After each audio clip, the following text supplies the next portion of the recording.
रामकृष्ण इथे उभं राहा, या इथं आपल्या जागेवर उभे राहा. हे माझे बाळा रामकृष्ण हरी हे आमच्या रंजना वहिनी आहेत.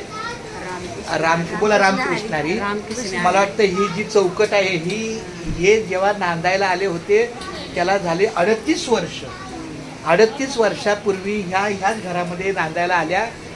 तर 1-2 वर्ष मला वाटतं काय ते केलं, नंतर मग पुढच्या मार्गाला माऊलीच्या कृपेनं गेल्या. पण ही ती जागा आहे आणि मला वाटतं इतक्या वर्षाने तुम्ही आला. आज किती वर्षांनी? तर 38 वर्षांनी. पण हे शिलाताई तुला ओळखलं गेली? ही शिला आमची ताई, दत्ताची बायको पहिली. आमचे दत्ता आहे ना, दत्ता कांताचा भाऊ. बोल रामकृष्णारी, बोल बोल की रामकृष्णारी. काहीच नाव आहे रंजना. रंजना. हा, ह्यांचं नाव रंजना वहिनी आणि यांची ही नात आणि ही शिलाताई. यांची आई वडील इथे होते. आता मला वाटतं आता बघ तुझ्या बहिणीचं नाव काय? बाईचं? बाई ना?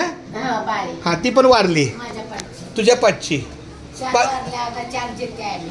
4 वारल्या. 4तली एक बाळी माहितीये, दुसरं कोण? सवी माहितीये. सविता. हा, सविता. संगीता. हा हा, नक्की चालतंय. चला, आठवण आली का तुम्हाला ह्या घरची? आहे का नाही? इथं तुझी मम्मीचं लगीन झालं ना तेव्हा ह्या घरात, आणि इथून आम्ही ना पाणी घ्यायला त्या नळावर जायचो. आता हा रस्ता सरळ जायचं, ते मंदिर आहे का तिथून लेफ्टला गेलं की डायरेक्ट मेन रोड. चालेल ना? हा चला, बोला रामकृष्णारी. चला. आणि ऐका, हे बाळा, मी तुझ्या मम्मीला घेऊन एकदा पनवेलला जाणार आहे. यायचं? हा, पनवेलला नाही बोलायचं. मला एकदा वाक्य बोला, मी नक्की पनवेलला येणार. बोला मला, बोला मी नक्की पनवेलला येणार. मला जवळ आवडेल. रामकृष्ण. रामकृष्ण. रामकृष्ण हरी. बोला रामकृष्ण. बोल रामकृष्ण. हा बा, चला.